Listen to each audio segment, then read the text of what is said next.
빌립보서 3장의 내용은 이제 빌립보 교회가 직면하고 있는 문제에 대한 그러한 바울의 권면이 언급되고 있습니다. 어떤 문제일까? 여러분 혹시 성경을 읽으시면서 그것을 발견하셨습니까? 3장을 읽어도 그런 부분들을 그냥 우리가 쉽게 그냥 일반 성도들은 찾아내기가 쉽지 않을 것입니다. 바로 어떤 문제냐? 이 빌립보 교회 안에는 예수를 믿어도 그 율법을 지켜야 한다는 유대주의자들의 그 가르침, 거짓 선동, 이러한 부분들이 영향을 미치고 있었나 봅니다. 이러한 유혹과 잘못된 가르침을 바로잡기 위하여 사도 바울이 이제 3장에서 자세한 권면을 해나가고 있습니다. 그 내용을 우리가 이제 보다 자세하게 1절부터 차례로 살펴보도록 하겠습니다. 자, 문제가 있지만 사도 바울 늘 고난 속에서 기뻐하라고 하지요. 그러면서 기뻐하라고 하면서 하는 말이 무엇이냐면 너희에게 같은 말을 쓰는 것이 사도 바울에게는 수고로운 것이 아니라 너희에게 오히려 안정감을 줄 수 있는 유익이 있다고 그렇게 이야기합니다. 자, 같은 말을 쓴다는 것은 여러 차례 반복한다는 것이 되겠죠. 뭔가 문제가 있어가지고 여기에 대해서 언급을 했는데 반복적으로 계속해서 그러한 상황이 나타나게 되니까 사도 바울이 또 언급합니다. 이것은 짜증낼 것이 아니라는 것이죠. 왜냐하면 잘못된 것을 고치기 위해서 끊임없이 권면하고 노력하는 것이 사도 바울이 자기가 해야 될 일이라고 생각을 하니까, 또 성도들의 입장에서 그렇게 하는 것이 여러분들의 영적인 안전, 이 안정을 보장해 주는 거니까 나는 수고롭더라도 이거 하고 수고롭게 여기지도 않을 것이다. 그렇게 이야기를 하고 있습니다. 자, 그러면서 이제 같은 말을 반복하면서 뭘 주의해야 되느냐? 빌립보 성도들이 삼가야 할 거 세 가지를 이절에서 이야기하고 있어요. 개들을 삼가고 행악하는 자들을 삼가고 몸을 상해하는 일을 삼가라. 하지 말아야 될 세 가지를 이야기합니다. 개들을 삼가라는 거 무슨 말일까요? 광경병이 돌아가지고 집안에서 키우는 개 조심하라는 그런 부분일까요? 아닙니다. 자, 개는 유대인들이 경멸하는 짐승 중에 하나였습니다. 요즘에는 개 하면은 애완 동물로 우리가 생각하기가 쉬운데 성경 시대의 개, 성경이 언급하고 있는 개는 주인도 없고 집도 없고 여기저기 도시를 쏘다니면서 쓰레기와 오물, 심지어 썩은 고기와 시체를 먹었던 개를 가리키는 거였습니다. 그러면 개는 부정적인 것입니다. 우리나라에서도 보면 개, 돼지로 백성을 앓느냐 이런 표현을 쓰는 것처럼 유대 사회에서도 개와 돼지가 멸시하는 동물을 상징했습니다. 그러면 바로 이 개는 유대인들이 멸시하는 그러한 이방인들을 가리키는 말이었는데 사도 바울이 이러한 개들을 삼가라는 것은 이방인을 주의하라고 하는 것이 아니라 바로 잘못된 가르침을 선포하고 있는 유대주의자들을 주의하라. 오히려 역설적으로 이방인이 개가 아니라 참 예수 그리스도 안에 있는 복음을 전하지 아니하는 유대인들이 영적인 의미에서 이 개와 같은 존재라는 것을 사도 바울이 표현하고 있는 것입니다. 자, 그 다음에 행악하는 거, 나쁜 행동을 하는 거. 또 한 가지 언급하는 것은 몸을 상해하는 일. 이건 무엇일까요? 이 몸을 상해하는 것은 원어적으로는 살점을 띄어내는 겁니다. 살점을 띄어내는 행위, 언약 행위가 있었습니다. 구약시대에. 그게 바로 무엇이냐면 할례였지요.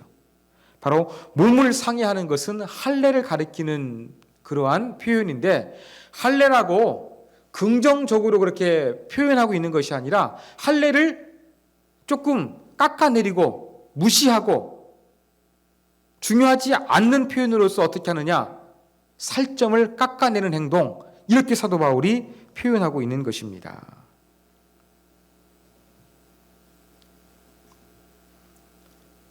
그러니까 유대적인 가르침, 예수를 믿어도 율법을 지켜야 되고, 이러한 가르침에 대해 사도 바울은 이러한 유대주의자들, 개들과 같은 존재다. 영적으로 악을 행하는 자들이다. 그 다음에 이러한 율법을 지킨다고 하면서 할례를 행하는 것은 몸을 자해하는 것이다. 이러한 것들은 삼가야 된다는 것을 강조하고 있습니다. 그러면서 삼가는 대신에 뭘 해야 되느냐, 3절에서 이 교회의 공동체 존재가 어때야 되는가를 이야기하고 있지요. 성령으로 봉사하며 그리스도를 자랑하며 육체를 신뢰하지 않는 것. 여기에서 말하고 있는 그러한 육체는 바로 무엇이냐면 바로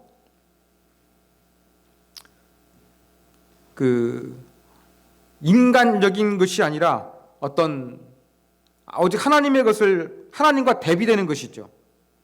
그러니까 하나님과 대비되는 것이 아니라 오직 하나님만 생각하는 것, 그걸 나타내는 것입니다.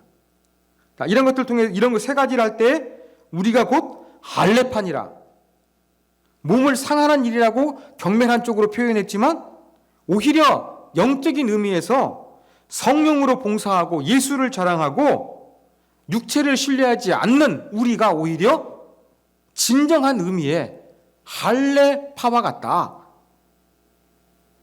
그렇게 사도 바울은 이야기를 하고 있는 것입니다. 그러면서 이제 5절부터는 사도 바울이 어떤 이야기를 하고 있느냐, 겉으로 드러나게는 뭐 율법을 지켜야지 거룩해지는 것처럼 자꾸 예수 그리스도의 복음을 희석하거든요. 이런 부분들 사도 바울이 이야기하면서 자꾸 겉만 보이려고 하는 부분들, 나도 자랑할 게 많다. 이제 5절부터는 사도 바울이 그것을 이야기하기 시작합니다. 육신을 신뢰하는 거 내게 많이 있다. 그러면 사도 바울이 이것을 이제 언급을 하고 있어요. 그게 바로 5절과 6절에 기록된 거예요. 자, 5절과 6절을 크게 두 가지로 분리할 수 있습니다. 자, 사도 바울이 육신을 자랑할 만한 일, 태생적으로 자랑할 것이 있었고요. 그가 노력해서 성취해서 자랑할 것 두 가지가 있었어요. 그러면 태생적으로 사도 바울이 자랑할 게 무엇이었느냐? 첫 번째, 8일 만에 할례를 받은 거였어요. 유대인들은 태어난 지 8일 만에 할례를 행했지요. 여러분, 그런데 이 할례에 이방인이 유대교로 개종했다 그래가지고 8일 만에 할례가 당장 이루어지지 않았습니다. 율법을 잘 지키는 부모님 밑에서 태어난 자가 8일 만에 할례를 받았지, 내가 유대교로 개종합니다 이렇게 선포하면 곧바로 할례를 받는 것이 되는 것이 아니었어요. 그러니까 사도 바울이 태생적으로 태어날 때부터 8일 만에 할례 받았다는 것은 자랑거리였죠. 자, 두 번째, 태생적으로 베냐민 지파라는 겁니다. 베냐민 지파는 작았지만 상당히 중요했습니다. 자, 베냐민은 그 야곱이 레아와 라헬 중에서 라헬을 더 훨씬 사랑했습니다. 라헬에게서 태어난 아들이 요셉과 베냐민이었죠. 자식을 내리사랑이라 그러는데 야곱이 12아들 중에서 12번째 아들이었습니다. 야곱이 사랑하는 라헬에게서 얻은 막내 아들이었어요. 그리고 특이하게 이 베냐민은 12아들 중에서 하나님이 약속하신 가나안 땅에서 태어난 유일한 아들이었어요. 작지만 이 베냐민 지파에서 이스라엘의 초대왕 사울이 나왔어요. 그리고 나라가 남북으로 분열되었지만 다윗 왕조에 끝까지 충성한 지파가 유다 지파와 베냐민 지파였어요. 그렇기 때문에 베냐민 지파 사람이라는 것 상당히 자부심이 있는 그러한 지파에 속했던 것입니다. 세 번째, 사도 바울은 자기가 태어날 때부터 히브리인 중에 히브리인이라 이렇게 이야기합니다. 이 말 가운데 원조 히브리인이다, 그렇게 느낄 수가 있겠지요. 자, 유대인들은 그 분열 왕국 시대 이후에 나라가 주권이 없었습니다. 여기저기 흩어진 사람들, 이러한 유대인들을 디아스포라 그럽니다. 이 디아스포 유대인들은 각 지역에 가가지고 그곳에 있는 말을 썼어요. 여러분, 미국으로 이민 간 우리 한인 동포들이 한국말이 아니라 영어 쓰는 게 자연스러운 것처럼 이 디아스포라 유대인들도 그리스어를 사용하고 그 지역에 있는 언어를 사용하면서 살아갔던 거예요. 그 사도 바울이 내가 히브리인 중에 히브리인이라는 것은 무슨 의미냐? 나는 정통 유대인이기 때문에 여러분 성경 시대에도 아람어를 썼습니다. 아람어를 사용한다는 이야기입니다. 히브리 말은 사장됐습니다. 그런 의미에서 이렇게 나는 그렇게 이민 간 지역에서 그 지역의 언어를 사용하는 히브리인이 아니라 아람어를 사용하는 원조 히브리인이다. 이것을 사도 바울이 이야기하고 있는 겁니다. 이게 사도 바울의 자랑할 것이 세 가지였습니다. 자, 두 번째, 사도 바울이 자기가 노력에 의해서 체득하게 된 그러한 육체의 자랑거리 또한 세 가지가 있어요. 첫 번째는 무엇이냐? 율법으로 바리새인이라는 겁니다. 여러분, 우리는 바리새인 하면은 부정적인 이미지가 가득 떠올라가지고 기피 대상이에요. 바리새인이. 그런데 여러분, 예수님 당시에 유대인들에게 바리새인들은요, 경멸의 대상이 아니라 존경의 대상이었어요. 바리새파 그냥 될 수가 없었습니다. 요세푸스에 의하면 예수님 당시에 4,000명에서 6,000명 조에 그러한 바리새인이 있다고 그랬는데, 이들은 율법을 철두철미하게 지키기 위해서 아주 애쓰는 경건한 사람들이었어요. 그리고 그 율법을 잘 훈련받은 사람이기 때문에 아무나 이 바리새파가 될 수 없었던 것이죠. 바울은 이러한 존경받는 집단에 속한, 그 중에서도 가말리엘로부터 최고의 교육을 받은 그러한 이 율법을 철두철미 지키는 바리새파 사람이라는 것을 사도 바울이 이야기합니다. 두 번째, 열심으로는 교회를 박해했다고 합니다. 바울은 열정을 가지고 있었어요. 예수 믿는 사람들 막 다메섹으로 가는 길 가운데 쫓아가가지고 어떻게 합니까? 죽이려고 하지 않습니까? 스데반을 죽이는데 사울 있지 않았습니까? 이렇게 정통 율법을 버리고 예수를 믿는 사람들 향해서 아주 열정적으로 핍박했던 사람이 사도 바울이었어요. 그냥 감정적으로만 열정이 있는 것이 아니라 이렇게 막 다메섹으로 가는 사람까지 가서 쫓아가서 핍박할 정도면 신학적인 열심도 있는 거예요. 자기가 볼 때에 율법이 옳으니까, 예수는 틀리니까 어떤 인간적인 열심 플러스 신학적인 열심이 더해져 가지고 사도 바울은 자기가 자랑할 만한 그러한 아주 율법에 철저하고 열정적인 그러한 바리새인이라는 것을 자랑할 수가 있었던 것입니다. 세 번째, 율법의 의로는 힘이 없는 자라. 이거 감히 어떻게 율법을 잘 지켜가지고 흠이 없다고 말하겠습니까? 완전 무결하게 율법을 100% 완벽하게 지켰다는 이야기가 아니라 그냥 큰 율법의 모든 것들을 볼 때에 그래도 특별히 결격 사유가 없다는 겁니다.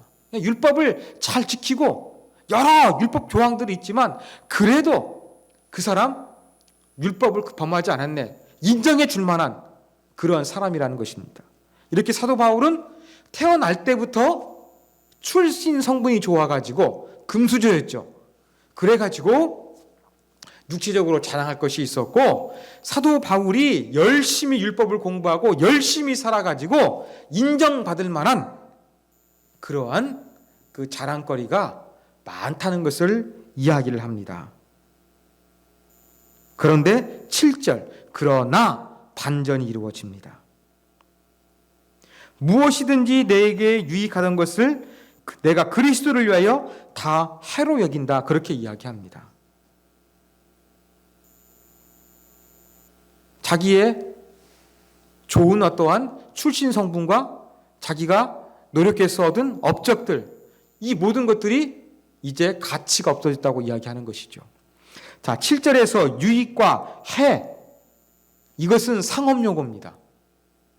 자, 유익은 이윤을 만들어내는 걸 이야기합니다. 플러스예요. 해는 손실을 입는 거예요. 마이너스예요. 적재난 거죠.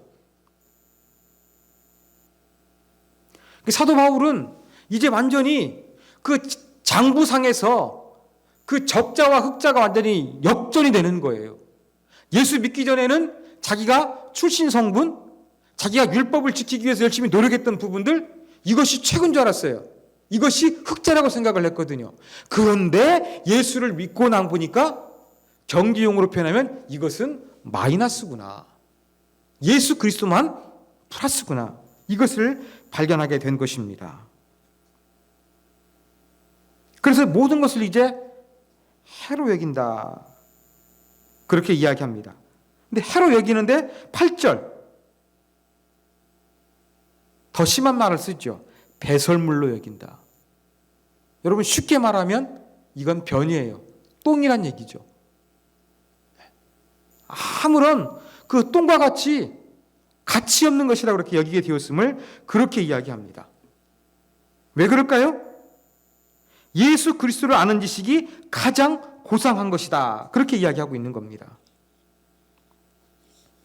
예수 그리스도를 아는 것이 제일 중요한 것이 됐어요.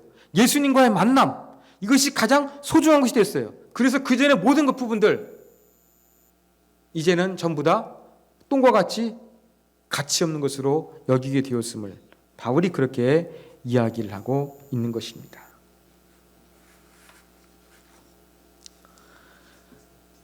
그리스도를 아는 것이 가장 고상하다. 이게 무슨 말일까요? 단순히 지적으로 아는 것일까요? 그렇지 않습니다. 한마디로 그리스도를 아는 가장 이 고상하다고 말하는 사도 바울의 진정한 의도는 예수 그리스도를 닮겠다는 거예요. 그리고 그 안에서 발견된다는 거. 무슨 말이겠습니까? 자기의 정체성을 발견하는 거예요. 예수 그리스도가 누구 어떤 분인지 알고 예수 그리스도를 닮고 예수 그리스도와 같이 된 자기의 정체성, 이것이 가장 소중하구나라는 것을 사도 바울이 깨닫게 되어서 그 이전의 모든 것 나한테 플러스 유익인 줄 알았는데 배설물과 같은 가치 없는 것이라고 사도 바울이 이야기를 하고 있는 것입니다.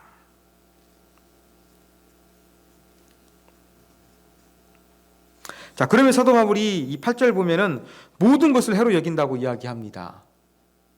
여기에는 사도 바울의 아까 말씀드린 태생적인 거, 사도 바울이 율법을 지키기 위해서 열심히 노력했던 업적이 포함된다고 그랬습니다. 여러분 여기에 가정은 포함될까요? 포함 안 될까요? 흔히 사도 바울을 독신으로 살았다, 그렇게 우리가 많이 이야기하잖아요. 그런데 성경학자 중에서는 그렇게 해석하지 않는 사람도 있습니다. 왜 그러느냐? 여러분, 당시 랍비들은요, 결혼하지 않는 사람이 거의 없었어요. 전부 다 결혼했어요. 그러면 사도 바울도 율법을 철두철미하게 지켰던 바리새파였고, 이 랍비와 같은 훈련을 받은 사람이라고 한다 그러면 결혼했을 것이라는 것이 훨씬 더 자연스럽습니다. 그리고 사도 바울이 이 고린도전서 7장에서 결혼 생활에 대해서 권면을 하잖아요. 그런데 결혼한 사람처럼 정말로 잘 알아요. 부부가 각자 방도 따로 쓰는 거 원하지 않아요. 이런 부분들까지 사도 바울이 이야기하는 거 보면 사도 바울이 결혼 생활에 대해서 전혀 몰랐던 사람은 아닌 것 같아요. 그런데 사도 바울이 독신처럼 여겨지게 되는 이유가 바로 무엇이냐? 예수 그리스도를 만나가지고 사람이 달라진 거예요. 율법을 지켰던 모든 부분들 똥처럼 여겼거든요. 이런 가운데서 사도 바울의 아내가 이제 갑자기 거룩한 바리새인이었다가 그것을 버리고 변질했으니까 그의 아내 입장에서는 사도 바울을 버려버리게 된 것으로 해석합니다. 그래서 사도 바울은 어쩔 수 없이 아내와 이혼했든지 간에 아내가 떠나버리는 그런 상태를 맞이했을 것이다. 이렇게 해석하는 사람도 있습니다. 그래서 이 부분들, 내가 모든 것을 해로 여긴다. 함께 부부 생활했던 아내까지도 포함될 수 있다. 이러한 가능성이 있다는 것을 여러분들이 염두에 두시고 사도 바울이 얼마나 예수 그리스도를 추구했는가 한번 그렇게 생각해 보셔도 좋을 것 같습니다. 자, 이제 사도 바울은 무엇을 이야기하느냐? 그리스도 안에서 자기의 정체성을 발견한다고 하죠. 거기까지 살펴보지 않았습니까? 근데 이제 10절부터 보면은 이제 부활의 권능과 고난에 참여함을 알고자 한다 그렇습니다. 그리스도 안에서 자기의 정체성을 발견한 사람은 부활을 아는 거예요. 부활의 능력, 죽은 자를 살리는 하나님의 놀라운 영, 창조의 능력이라 할 수 있겠죠. 그 다음에 고난에 참여하는 것. 여러분, 예수를 믿는 것은 영광을 얻는 게 아니에요. 어떠한 그 순탄하고 평단한 길을 가는 게 아니에요. 그리스도의 고난에 참여하는 것을 알고 예수님이 십자가에 죽으셨던 것처럼 예수님을 닮아가고자 하는 것. 이게 바로 사도 바울이 그리스도 안에서 발견한 자기의 정체성이라는 것을 이야기합니다. 그래서 자기도 고난받아서 죽으셨다가 부활하신 예수님을 자기도 고난을 받아 부활의 능력으로서 다시 태어나는 것을 간절히 소망했던 것이 사도 바울의 소망이었습니다. 그러면서 12절 뭘 이야기합니다? 뭘 이야기합니까? 내가 이미 얻었다함도 아니요 온전히 이루었담도 아니라 내가 그리스도께 잡힌 바 된 그것을 잡으려고 달려가노라. 그냥 예수님이 나를 십자가에 죽으셨습니다. 나 믿습니다. 아멘. 나 하나님의 자녀가 되었습니다. 나는 하나님의 나라에 거할 수 있습니다. 바울은 이게 아니에요. 구원을 그렇게 생각하지 않았어요. 철저하게 어떻습니까? 내가 아직 부족하다. 내가 아직 연약하다. 내가 아직 그리스도를 닮지 못했다. 더 나는 거룩해져야 된다. 그렇게 사도 바울이 이야기를 하고 있는 것입니다. 그러면서 여러분 12절과 13절에 보면은 반복되는 단어가 있는데 잡으려고 달려간다. 12절 맨 마지막에 있잖아요. 그 다음에 13절도 보면은 잡으려고 맨 끝에 있죠. 그런 부분들이 이제 반복되고 13절도 내가 아직 잡은 줄로 여기지 아니하고 이 잡는다는 표현이 반복되고 있습니다. 이 잡는다는 동사는 바로 언제 사용하는 단어냐면요. 열심히 달리기 하는 운동선수가 결승정에 도착하기 위해서 그렇게 몸을 내미는 것을 이야기합니다. 여러분 우리 스포츠 경기 보다 보면은 열심히 뛰어가지고 그 결승선이 있으면 몸을 내밀어 가지고 빨리 1등하기 위해서 애쓰는 그 장면 여러분 연상하시면 됩니다. 사도 바울도 마찬가지로 그 이스미한 경기 때 달리기 할 때 1등 하려고 몸을 막 내밀면서 나아가는 것처럼 사도 바울도 내가 아직 멀었다. 내가 예수님 닮기 위해서는 아직 부족하다. 이러한 간절한 영적인 갈망을 가지고서 그렇게 몸을 내밀면서 달려가는 그러한 이미지를 통해서 사용하고 있다는 것입니다.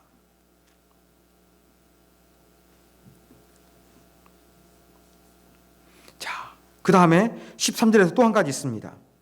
달리는 사람은 어떻느냐? 13절 뒤에 보면 뒤에 있는 것은 잊어버리고 앞에 있는 것을 잡으려고 표대를 향하여 달려간다 그랬어요. 자, 뒤에 있는 게 뭘까요? 사도 바울이 이야기하는 거. 과거겠죠, 시간상으로는. 과거에 어떤 일이 했습니까? 사도 바울이 예수 믿는 사람을 핍박했잖아요. 신실한 집사 스데반을 순교하게 만들었잖아요. 얼마나 괴로웠겠습니까? 이러한 부분들이. 근데 잊어버리겠다는 거예요. 또한 사도 바울이 얼마나 복음을 위해서 헌신적으로 노력을 했습니까? 옥에도 많이 갇히고 40이 하나 매는 배도 여러 번 맞았습니다. 죽을 뻔한 일이 한두 번이 아니에요. 근데 이런 모든 부분들 자기가 얼마나 복음을 노력했는가? 좋았던 거 다 잊어버리겠다는 겁니다. 과거에 내가 후회 막심한 행동들, 주님을 아프게 했던 마음들, 내가 또 최선을 다해가지고 주님을 위해서 충성했던 부분들, 이 과거 다 잊어버리겠다는 거예요. 긍정적인 것이 됐든지 간에 부정적인 것이 됐든지 간에 다 잊어버리고 바울은 무엇만 보겠다는 겁니까? 앞을 보겠다는 겁니다. 여러분 운동선수는 목적지를 향해서만 가야지 제대로 가지 엉뚱한 데 보면은 방향이 틀어집니다. 그런 것처럼 사도 바울은 예수님을 닮기 위해서 깊은 그러한 그 신앙을 위해서 사도 바울은 과거 다 잊어버리고 철두철미하게 그 주님이 보여주시고 주님이 계시는 그곳을 향해서 나아가겠다. 그렇게 이야기를 하고 있는 것입니다.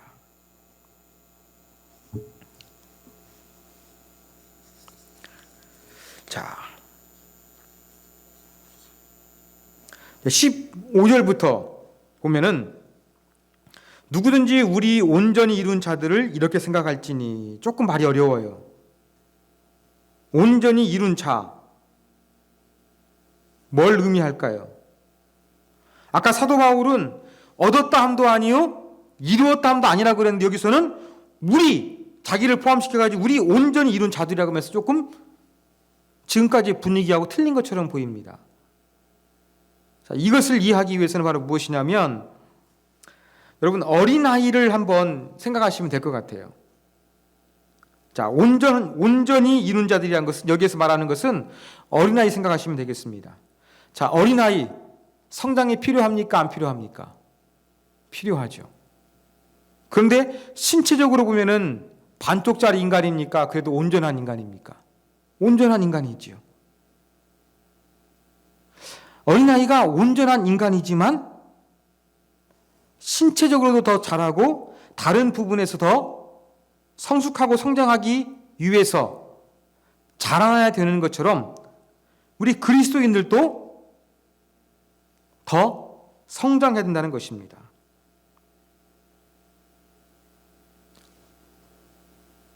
하나님의 자녀가 되었어요.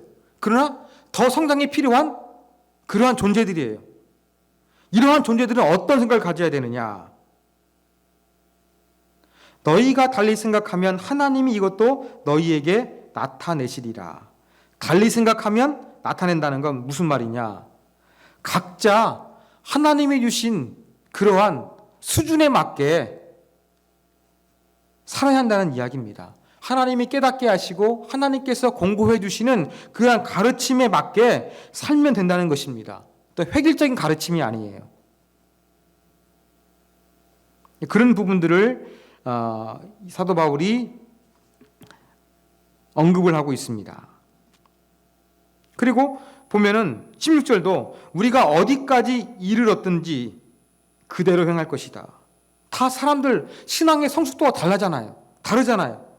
거기에서 믿음의 달리기를 지금 어디쯤 가고 있는지 다 틀리지만 거기에 맞게 우리가 더욱더 노력해가지고 표대를 향해서 목표 지점을 향해서 나아가면 된다. 이런 부분들을 사도 바울이 강조하고 있는 것입니다. 자, 그러면서 17절부터는 사도 바울이 이제 시민권을 이야기합니다. 자, 지금까지 제가 말씀드린 거 교회 안에서 율법을 지켜야 된다는 이러한 유대주의자들이 들어왔다 그랬습니다. 그럼 사도 바울이 율법으로 하면은 나도 자랑할 것이 많은 사람이다. 태생적으로 내가 노력해서 업적을 이룬 거 많다. 그렇지만 이러한 율법에 대한 모든 거 나는 전부 다 배설물로 여긴다. 예수님을 진짜 알고 닮아가며 성화되는 것이 정말로 중요하다. 그 목적점을 향해서 우리는 열심히 달려야 된다. 그 달려가는 위치가 전부 다 다르다. 그래도 포기하지 않고 목적점을 향해서 끝까지 나아가야 된다. 이게 사도 바울의 핵심 가르침이에요. 그러면 사도 바울 17절에서 이제 뭘 이야기하느냐? 시민권을 이야기합니다. 그러면 자기를 본받으래요. 바울이 지금 그리스도를 알게 되어서 율법에 관계된 모든 부분들을 배설물로 여기고 그리스도를 최고로 여기거든요. 그리고 표대를 열심히 달려가거든요. 이러한 자기의 하나님을 섬기고 예수님을 닮으려는 그 모습 본받으라는 겁니다. 그 다음에 너희가 우리를 본받은 것처럼 그와 같이 행하는 자들 눈여겨보라. 사도 바울뿐만 아니라 그 사도 바울의 팀들이 있겠죠. 에바브로디도, 디모데, 우리가 2장에 살펴본 사람도 있지 않습니까? 이런 사람들 눈여겨보라는 거예요. 사도 바울을 통해 예수님을 본받는 사람이 누구였느냐? 사도 바울이었어요. 바울과 함께 사역하면서 바울을 본받는 사람들이 있었어요. 그런데 에바브로와 또 디모데, 바울 같은 사람을 디모데 성도들이 어떻게 되느냐? 본받는 자가 되었다는 것을 이야기하고 있습니다. 또 18절 여러 번 강조했다는 걸 이야기하죠. 눈물을 흘리면서 정말로 부탁한다는 거예요. 어떤 사람은 그리스도 십자가의 원수로 행하느니라. 예수의 가르침과 반대되는 삶을 사는 거 안타까운데 내가 눈물을 흘리면서 권하니까 제발 그래서는 안 된다는 것을 사도 바울이 강조하고 있는 것입니다.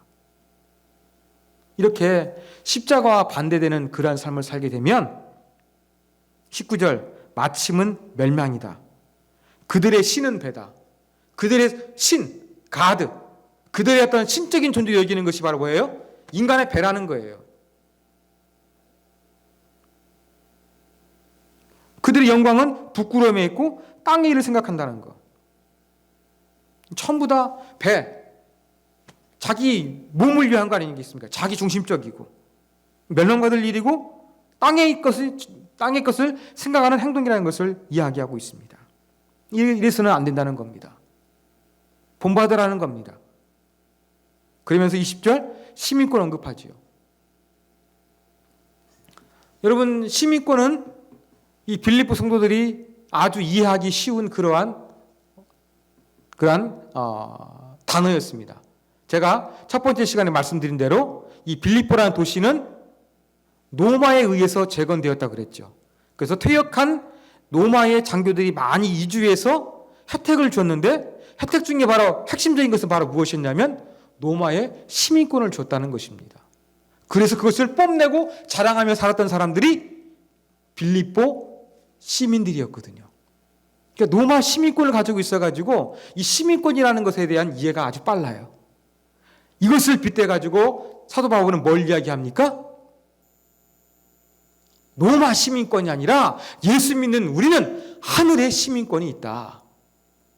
로마 시민권을 가지고 로마 황제를 향해서 큐리오스, 주라고 부르고 있는데 그는 진정한 주가 아니라 예수 그리스도가 진정한 주님이시다. 이 주님을 바라보며 살아야 한다. 그러면서 21절 그 주님을 바라보며 하다 보면 우리의 몸을 변화시켜 주실 예수 그리스도가 부활의 첫 열매가 되셨던 것처럼 이제 하늘의 시민권을 가지고 그리스도를 바라보며 살게 됐을 때 마지막 때에 우리의 몸도 예수님의 부활처럼 변화시켜 주실 그러한 하나님의 은혜가 있을 것이라는 것을 이야기하면서 우리가 추구해야 될 것은 하나님의 나라, 저 높은 곳을 향하여 주님을 닮기 위하여 달려가는 것임을 사도 바울이 제시하고 있는 것입니다. 자, 이러한 내용을 통해서 우리가 얻을 수 있는 교훈 몇 가지 살펴보도록 하겠습니다. 첫 번째, 여러분, 우리의 신앙은 삶으로 증명되는 것이 중요합니다. 자, 17절 보니까 사도 바울은 어때요? 나를 본받으라 그랬죠. 솔직히 고백합니다. 저는 여러분들 앞에 제가 예수님 섬기는 모습을 본받으십시오. 그렇게 자신 있게 이야기할 수 있는 목사가 못 됩니다.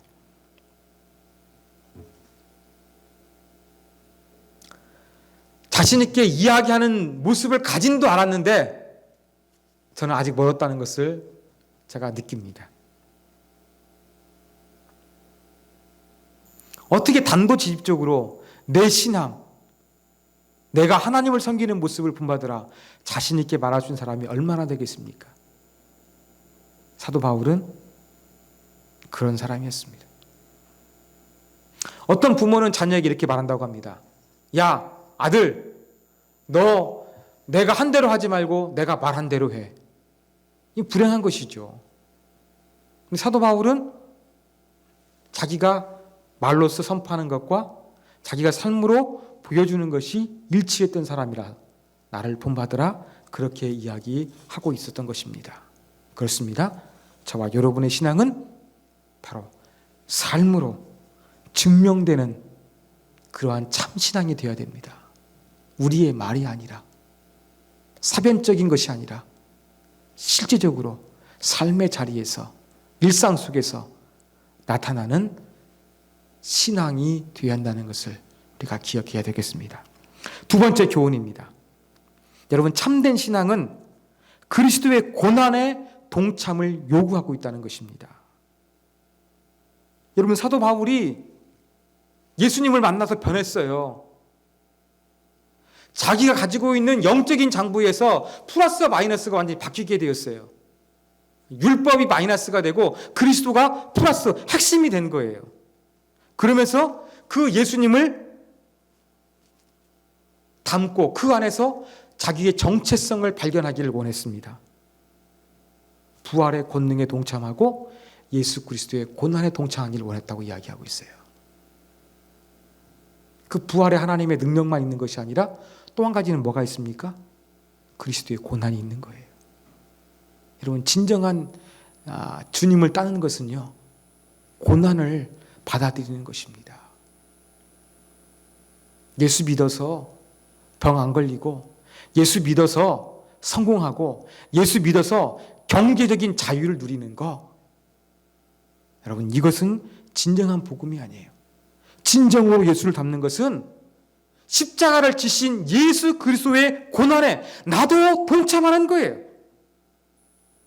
그렇다 보면 이 신앙 가지고 있으면은요, 내 삶에 이루어지는 부정적인 것들, 불평하거나 원망하지 않고 감사할 수가 있어야 되는 거예요. 이런 것들을 통해서 나도 한없이 낮아주시고 고난당하신 예수님을 닮아가고 그분의 고난에 동참하는구나. 이 동참을 통해서 우리는 뭐가 되는 겁니까? 그리스도의 죽음을 통해서 구원받는 수혜자에서 이제 나도 그리스도의 고난에 동참하는 동역자가 될 수가 있는 겁니다. 여러분, 고난에 동참하는 것은 구원의 수혜자로만, 구원의 이득만 얻으려고 하는 것이 아니라 뭐가 되는 겁니까? 하나님의 동역자가 되는 거예요. 그러므로 우리가 고난에 대한 인식을 달리 받아들일 수 있는 그러한 자세를 가지고 예수 그리스도를 끝까지 신실하게 따라야 한다는 교훈을 두 번째로 얻을 수 있습니다. 마지막 세 번째 교훈입니다. 여러분, 바른 신앙생활을 위해서는요, 과거는 잃어버리고 미래를 향해서 전력 질주해야 됩니다. 아까 말씀드린 대로 사도 바울 잡으려고 달려간다 그랬습니다. 결승선에 일정하기 위해서 몸을 막 내미는 그런 사람들처럼 최선을 다하는 그러한 모습을 사도 바울이 사용했습니다. 이렇게 최선을 다해서 결승전에 빨리 다가가기 위해서 노력하는 사람은요, 옆을 봅니까? 안 봅니다. 뒤를 봅니까? 안 봅니다. 우리도 진정한 바른 신앙을 위해서는요, 과거를 잃어버릴 필요성이 있습니다. 바울에게도 하나님 앞에서 부끄러운 과거가 있었잖아요. 예수님 믿는 사람들 핍박했던 부끄러움이 있지 않습니까? 얼마나 괴로웠겠습니까? 부정적인 의미에서건 긍정적으로 나를 과거에 교만하게 만드는 업적, 내가 젊었을 때는 주님을 위해서 이런 일도 했고 물질도 드렸고 몸도 드렸고 헌신했다 강조할 수 있습니다. 이거 다 어떻게 됩니까? 잃어버려야 됩니다. 과거에 내가 잘못한 쓴뿌리와 같이 고통을 주는 과거의 기억들과 행적들, 또 내가 과거에 잘했던 자랑거리와 같은 훈장들, 이런 모든 것들을 다 잃어버리는 게 참된 신앙생활하는데 좋습니다. 바울처럼 앞만 보고 뛰어야 됩니다. 주님만 바라보고 뛰어야 됩니다. 특별히 우리는 뭐에 집착하기가 쉽습니까? 실패했던 것에 집착하기가 쉬워요. 내가 선택을 잘못했어.